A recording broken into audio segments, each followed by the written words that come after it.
So, ito na yung itsura ng Hive Family, guys.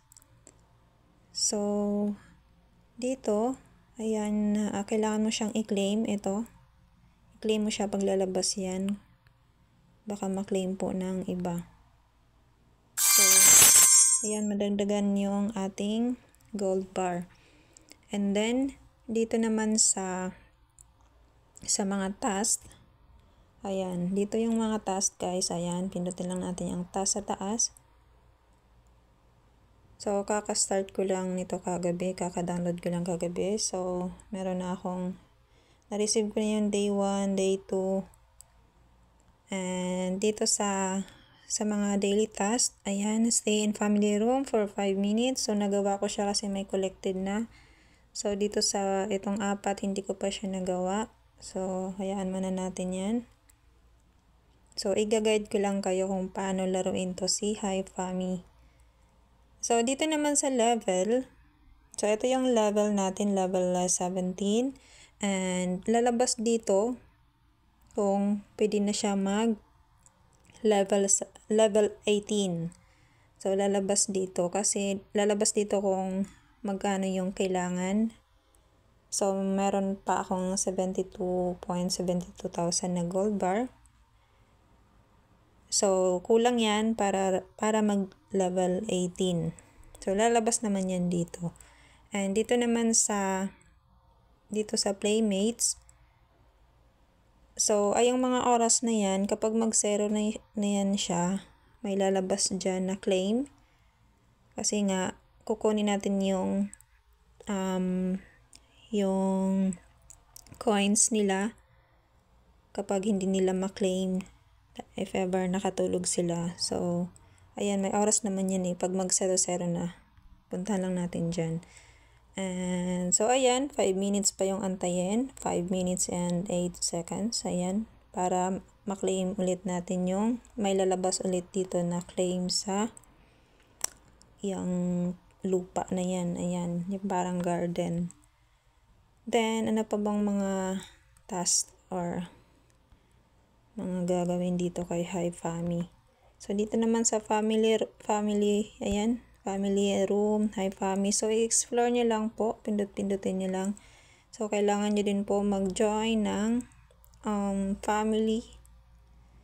So, naka-join ako sa kanila. So, may marireceive ka pong mga coins or gold bar.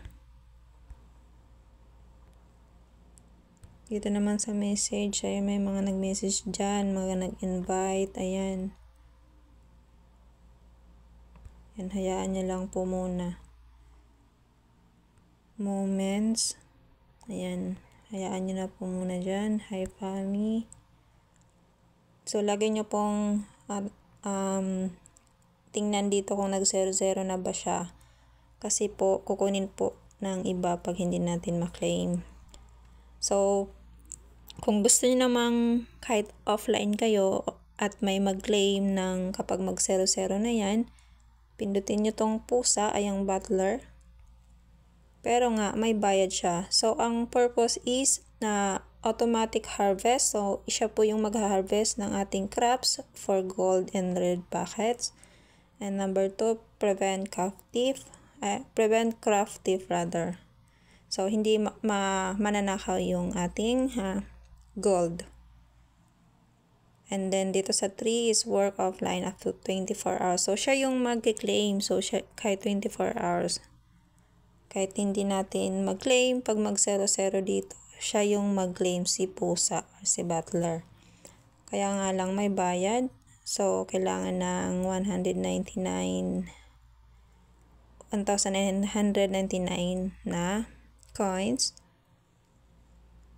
Active naman siya for 30 days or 1 month. So, hayaan ko na muna yan kasi nga po bago pa lang ako and ini-explore ko din to si Hive Family. So, inaantay ko po dito sa level dito para may share ko din sana sa inyo pero hindi pa po siya lumabas kasi nga kulang pa po yung ating gold bar and pag mag 0-0 dyan, i-claim natin and madagdagan naman yung ating gold bar and para maka-level up na naman tayo. So, yun lang. So, ito sa akin hindi peso ang nakalagay kasi nga ang nagamit ko ditong country is UK, hindi Philippines.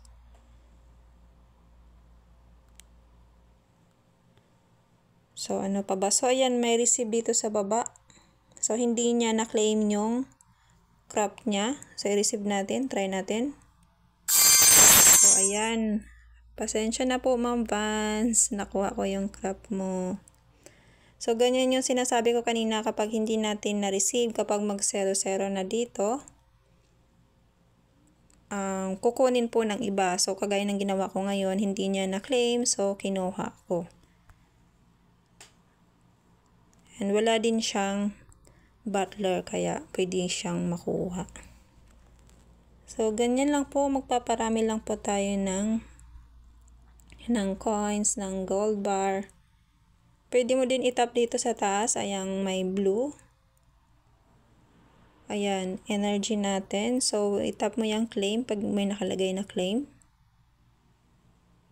Ayan. So, dito sa task. And, kung gusto nyo palang pumunta sa mga nakapanel, pindutin nyo po yung mic on. Ayan.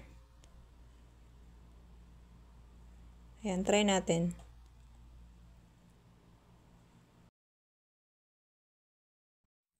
So, ayan, nakaupo na agad ako dito sa panel nila. Ayan ako. Ayan, and then pwede ka naman mag-mute para hindi maingay. Ayan, i-mute mo lang dyan.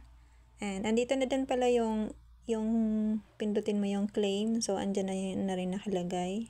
Ayan, pwede mo dyan pindutin. And kapag pindutin mo yan, madadirect ka naman doon sa dashboard or doon sa crop. So, ayan, itap agad yung claim kapag makita natin yung claim. Baka ma-claim ulit ng iba. And then, balik tayo dito sa panel. Itap natin yung 3 toldo kung gusto mong umalis. Ayan. And then, exit. So, balikan na ulit dito sa dashboard. So, yun lang po muna. And kapag makaka-withdraw na ako dito, i-update ko po ulit kayo.